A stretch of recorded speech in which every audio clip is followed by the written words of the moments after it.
अभी हम हैं ओबरा विधानसभा क्षेत्र के अंतर्गत और हमारे साथ जुड़ चुके हैं जन स्वराज पार्टी के कुछ कार्यकर्तागण एवं उनके सिपाहीगण।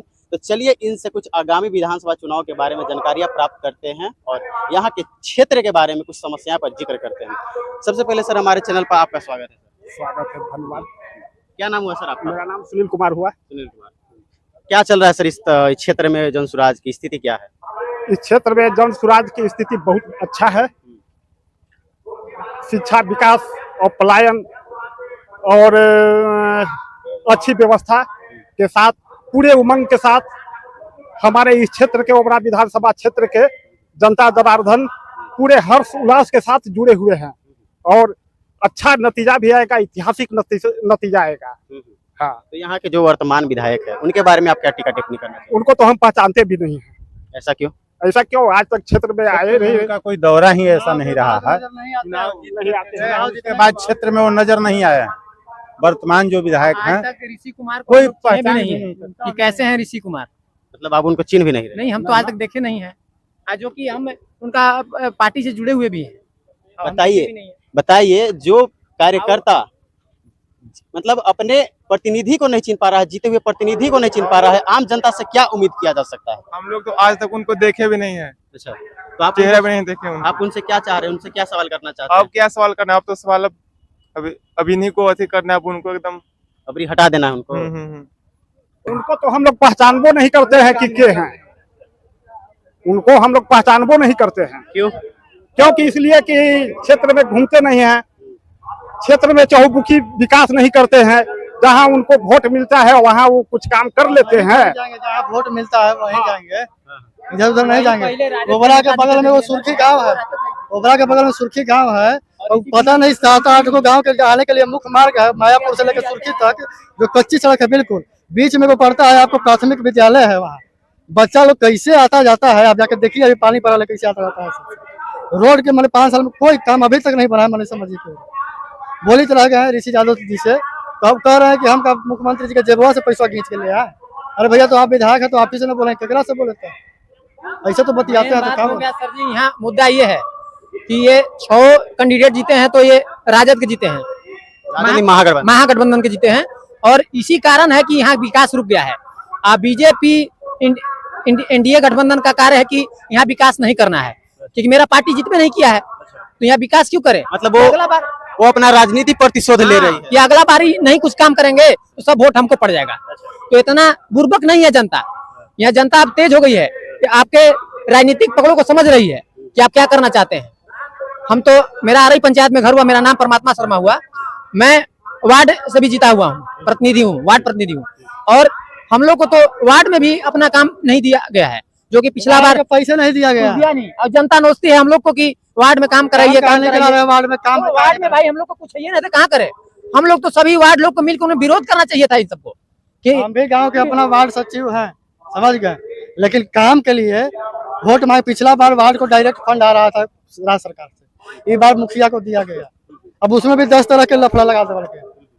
मतलब आप कोई भी काम लेने जाइए बगैर घूस के तो आपको का पैसा मिलवे नहीं करेगा। ब्लॉक से पहले ही पैसा काट लेवल जाएगा। मनरेगा के काम कराने जाइए, 100 रुपया का फंड है तो 30 रुपया ऊपर वहीं से काट के आपको मिलेगा। काट के नहीं मिलेगा, मिले आपको आगे, फिर आपको देना है एकदम। अच्छा ये बताइए, 1 साल पहले से नीतीश चाचा कहाँ थे?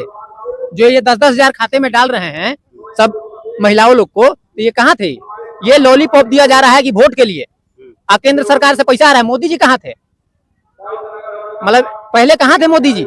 तो मोदी जी का तो प्राण अटका हुआ है नीतीश कुमार और नायडू जी में कि ये अपना पड़ रहा है, इसे कुर्सी हटेगा तो मेरा कुर्सी चला जाएगा। तो नायडू जी तो अपने राज्य में तो काम कर ही रहे हैं महाराज। तो काम करें तो अपना आदमी है तो काम करेंगे नहीं? वो तो सब दे रहे हैं मोदी जी ना। अब यहाँ मोदी जी ने खोल दिया तब ना ये पैसा आ रहा है। सब ना दे रहा है नायडू, जैसे कि नायडू जी वहाँ का उनका अपना काम करने का तरीका है। वहाँ का जनता जागरूक है। वहाँ इतना आपको ऐसी पर नहीं जातिवाद में लोग बटल रहता है कि वोट आया यहाँ तो पोलराइज कर दो, खाली हिंदू मुस्लिम कर दो और वोट ले लो। वैसा सिस्टम नहीं है।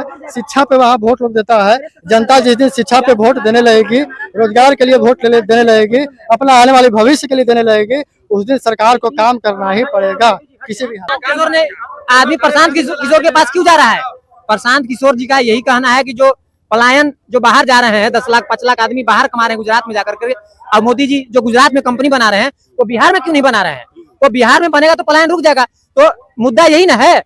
तो विचारधारा प्रशांत किशोर के ऊपर ही मारे जा रहा है आदमी, सब जाति पाति छोड़ करके इस मारे जा रहे हैं कि इनका 5 गो मुद्दा है कि पलायन रोक देंगे तो यही रोजगार मिलेगा तो क्या दिक्कत है।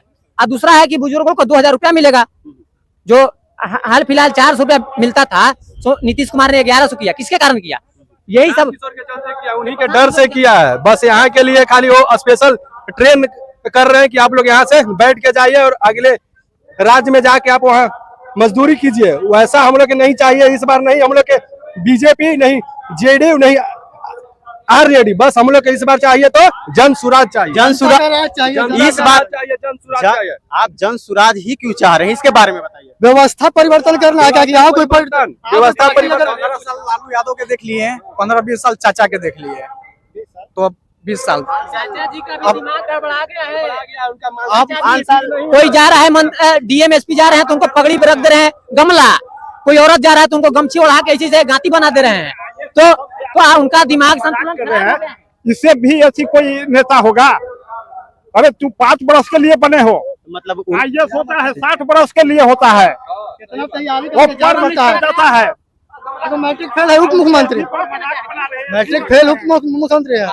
हाफा डिबिट आज तक सुने थे? हाफा डिबिट नहीं, एफिडेविट सुने हाफा डिबिट होता है। एफिडेविट कहाँ होता है महाराज? एफिडेविट तरबूजा हाँ? तरबूजा तरबूजा तो होबे करता है। तजुर्बा होता है, तरबूजा नहीं होता है। हम एक ही बात बोलना चाहते हैं सभी साथियों से। जैसे तजुर्बा होता है जीवन के ऊपर, तरबूजा होता है खाने वाला फल। उनको तजुर्बा को हम तरबूजा बोल सकते हैं। कौन बोल रहा ये है? हमारे डिप्टी सीएम थे डिप्टी सीएम। जी, हम बता रहे हैं, सुनिए मेरी बात। हम एक ही बात बोलना चाहते हैं, हम आप बीती बता रहे हैं आपको। अभी मैं गुजरात में हूँ, ठीक है। गुजरात में ये है कि अगर 4 गुजराती है और एक 5वां बिहारी बैठा है तो गुजराती को नहीं बोलेगा काम करने के लिए, बिहारी को ही बोलेगा काम करने के लिए। ये हम आपको बीती बता रहे हैं भाई। और जो काम गुजराती 8 घंटे में करता है वो हमको 12 घंटा करना पड़ता है। जो हम 12 घंटे में 20,000 कमाते हैं वो 8 घंटे में ही 20,000 कमाता है। मोदी जी बहुत बड़ी बड़ी बातें करते हैं। हमारे बिहार में क्या 4 ट्रेन दे दिए, 5 ट्रेन दे दिए। अरे ट्रेन की जरूरत ही नहीं है भाई, हमको इंडस्ट्री दे दो। हम क्यों जाएंगे गुजरात? बिहारियों को गुजरात ले जाना चाहते हैं। 8 घंटा की जगह 12 घंटा इनसे काम करवाएंगे। काम करवाते हैं। आप पैसा टाइम को नहीं। आप सभी से एक चीज सुन लीजिए, हम जो बीता है हमारे साथ वो हम बता रहे हैं आपको। मोदी जी इतना बड़ा बड़ा बात करेंगे और बिहार में आते उनका सुर बदल जाएगा। हम आपको 5 किलो अनाज दे रहे हैं, क्या हमारे सभी भाइयों को 5 किलो में पूरा जीवन चल जाएगा? 4 किलो मिलता है, 5 किलो। उसमें 4 किलो, उसमें भी 4 किलो। बड़े भाई ये सोचने और समझने की बात है। ये 10,000 12,000 में हमारा जिंदगी नहीं चल जाएगा।